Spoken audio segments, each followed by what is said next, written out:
What's wrong? 911, where's your emergency? Hi. Let's stay there. Where are you at? No, it's Wagner? Okay, what's going on? I don't even know. You don't know what's going on? Is he breathing? Oh my God. My husband's friend is dead. Okay, is that your husband? My husband's freaking out, yes. His best friend. My daughter. Elizabeth, get outside. Ma'am. She's on the floor. There's blood everywhere. Oh my God, he has a gun wound in the back of his head. What is your name? My name is Sherry Kenny. Sherry. You don't see a gun? No, I don't see a gun. Okay. Listen, I need you and your husband to back out of the residence and wait outside for the officers. Do you hear me? All right. In May 2017, police in the small, quiet town of ller, Ohio, find a man dead in his basement. A gunshot wound to the head. When police arrive on the scene, they meet with the husband and wife that had found the deceased man. David Kinney and his wife Cherry are longtime friends of the victim, 43-year-old Brad McGarry. I can't believe that. How long you guys been looking? 8, 9 years. Oh, yeah. My kids call him Uncle. He's supposed to go to the Bahamas with us in August. Best buds, I think. Yeah, he's one of my best friends. He met him at coal mining classes years ago, and we just took him in his family. I'm trying not to freak out. I'm sorry. I can't not see that. I'm not supposed to see that, man. Once you go to the beginning, how you come about coming out here? That right there, the weed eater is the whole plant. Okay. The weed eater? Yes, sir. We come to the basement door and knocked, because my daughter knocked on the front door. I told her, I said, sis, go knock on the back door. She went up and knocked on the back door. The door was open. I went up right behind her. I noticed that the kitchen was scattered. There was stuff all over there. I told my wife, I said, Sherry, something's wrong. When the police look in the basement, they find the body of Brad McGarry lying face down on the floor with a pool of blood around his head. Brad McGarry was an openly gay man in a small conservative neighborhood. His friends state that he had just ended a relationship with a man named Scotty, but they didn't know his last name. They stayed with him like an issue with him? He's the last relationship he was in. It was pulled off, and he hasn't been with anybody ever since. Who was the girl? No, It was the guy. He was in with the guy? Yes, sir. Yeah. Okay, who was the guy? Scott something. Scotty. Oh, man. Very bad blood there, too. I think just the regular relationship breaker and then While looking around the house, police noticed that it appears to have been ransacked. Oddly enough, they noticed that nothing has actually been taken. There were multiple newer phones lying around, a large TV, and even money on the floor. Police are convinced that the robbery was staged. The next thought is that it was suicide. When the coroner arrives, he starts taking a look at Brad's body. It is apparent that there is a gunshot wound to the head, so he asks if there was a gun found anywhere, but no gun was found. Since oftentimes suicide victims fall on top of the gun after committing the act, police roll the body over, but they still do not find a gun. I don't see a firearm. No, I didn't either. They flipped him over, they didn't see a gun. And that's the case, it wasn't no suicide. He's a rigger. Who found him? People outside. David Kenny. Detectives begin interviewing friends and family of Brad right away, trying to form a timeline and gain as much information as possible as to who may have done this. After getting the full name of Scotty Butler, Brad's recently ex-boyfriend, they head to his house right away to interrogate him. When detectives arrive at the house, his mother answers the door and states that Scotty has been in jail for the past 3 months for violating his probation. Scotty Butler is no longer a suspect, as he had a solid alibi. Detectives decide to take a look around the neighborhood to see if there are any cameras filming towards Brad's house. Thankfully, one neighbor had a camera that faced towards the street near Brad's house. They would be able to see who came and went from the house. While reviewing the camera footage, they continue to interview friends and family. David had taken some pictures and screenshots that could help detectives in the investigation, so they took his phone to copy the information. The issue the detective is having at this moment is that just the night before, Brad's cousin said something that completely changed the direction of the investigation. Sunday, we went to Grammy's. We were sitting around the table. It was just me and Brad and Heather, which is another cousin of mine. And he made a comment how this DJ guy, he was coming over. Brad's intent was it was romantic. He made a joke about taking a nap. And it wasn't taking a nap. He was insinuating that they were having sex. It was like quotation marks. This was Sunday. This was Sunday. The day he was killed. Yes. What time did he leave? Between 1:30 and 2. Really? Yes, he was supposed to. Heard that. He was dropping all the tuxes off. I also know that he was married. They've been married. Who told you that? Brad did. Brad told you? Yeah. She, being the wife, didn't know all this time. They've been doing this for years.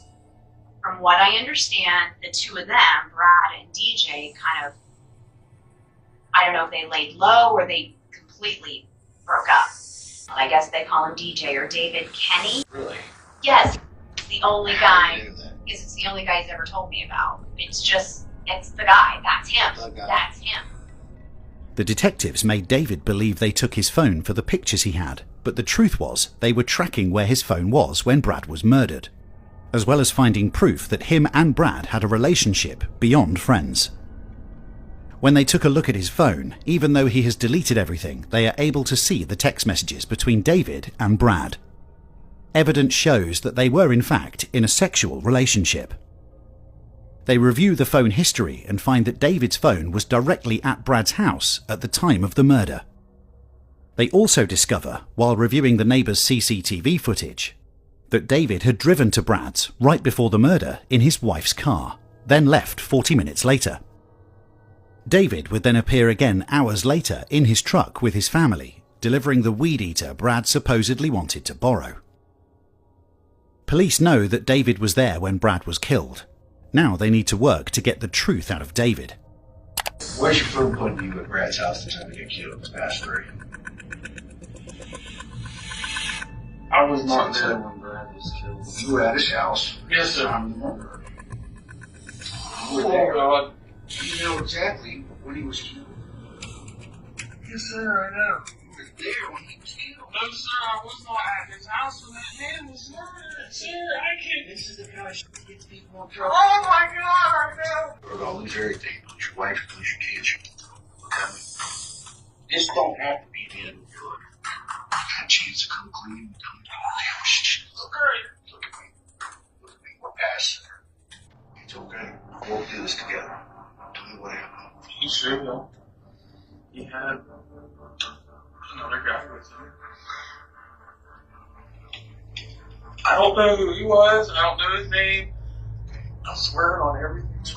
Holy God. What happened next? He went in the garage. It's okay. Go. Look at me here, but tell me. Look at me. He's so scared. You heard a gunshot? The guy came running out of the garage. And he got to Brad's BMW. Okay. And then I left.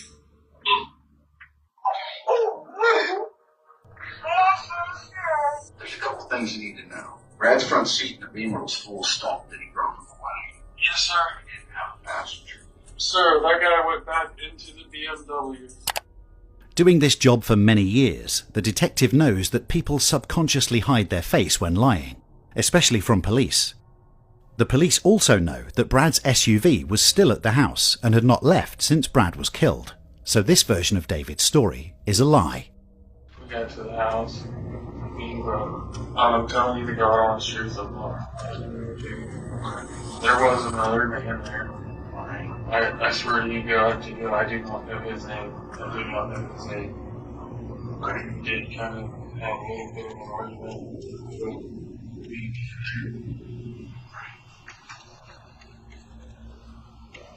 Shot Brad?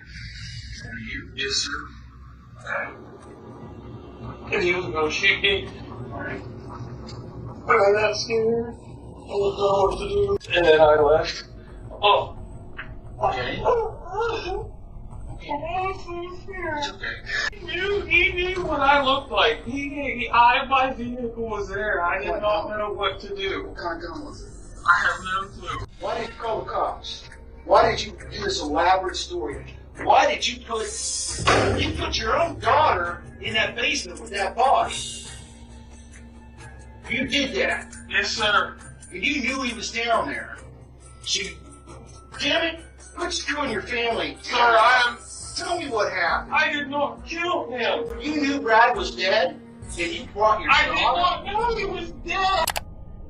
The detective now creates a false story to help David become more comfortable with opening up about what happened. Even though the detective knows David will lie again, he also knows that the truth is getting closer. I'll tell you something. Sometimes when bad shit happens, people panic. Okay? I got a theory. I think it might have been an accident. I think that maybe somebody was around and accidentally shot him. I panicked. Didn't think anybody believed him. Was it an accident? Am I right? Drop all this shit and just let it out. Brad deserves it. Brad's family deserves it. Your wife deserves it. Your kids deserve it. Brad didn't want me to leave my wife for I love my wife and kids to death. You love Brad too? I did. And sometimes you think about leaving your wife for him? Okay, I told him numerous times, man, I'm not gonna leave my wife. Kid me, smacked me around a couple times. He said, if you end all of this now, then I'm done with you forever. He got real loud with me. You know, kind of like up in my face. He had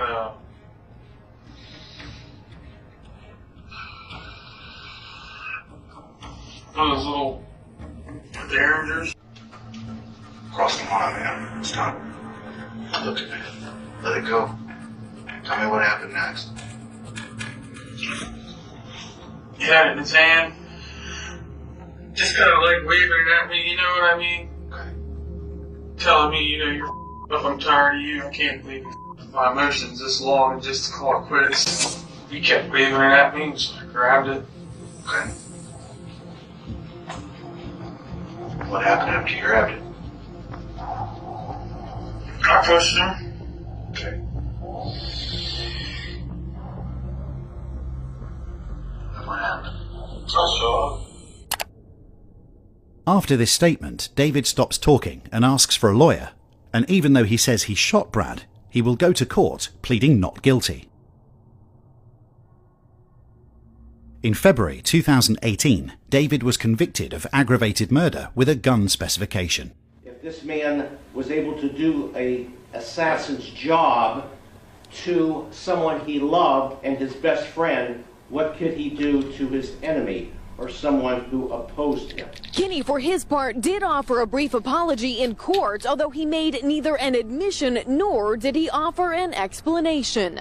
I would like to apologize to my Gary family for all the hurt and pain that I put you through, and meant for any of this to happen, and I wish if I could take it all back.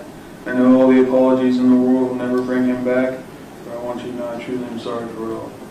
The defendant shall serve life in prison without the possibility of parole, plus 3 years beyond life in prison. Prison records indicate that David remains incarcerated at the Belmont Correctional Institution in St. Clairsville